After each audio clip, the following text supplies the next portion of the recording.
বন্ধুরা দেখতে পাচ্ছ আজকে চলে এসেছি ফাঁকা মাঠে। আর এখানে একটা ভাইকে পেয়ে গেছি, আমরা প্রশ্ন করব, যদি উত্তর দিতে পারে তাহলে ওনাকেও একটা ঝাপাট করে একটা গিফট আমরা দিয়ে দেবো। তাহলে ওনাকে প্রশ্ন করা যাক, যদি উত্তর দিতে পারে তাহলে গিফট দেবো। সে তো একবার বললাম, আবার একবার বললাম।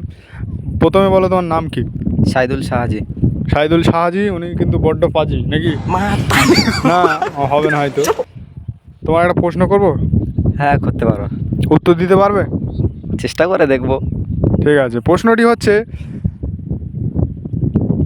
ফেব্রুয়ারি মাস কত দিনে মাস হয়? মানে কত দিন, ফেব্রুয়ারি মাসটা কত দিনে শেষ হয়? 30 দিনে। ভেবে দেখো, ভুলও হতে পারে। না, 30 দিনে। বন্ধুরা একেবারে রং অ্যান্সার, উনি দিতে পারলো না। যাদের জানা আছে তারা কমেন্টে জানাও যে ফেব্রুয়ারি মাস কত দিনে মাস। আর ভিডিওটা যদি তোমাদের না জানা থাকে তাহলে শেয়ার করো আরও বন্ধুদের কাছে, যেন তারা কমেন্ট করে জানিয়ে দিতে পারে। ব্যাস।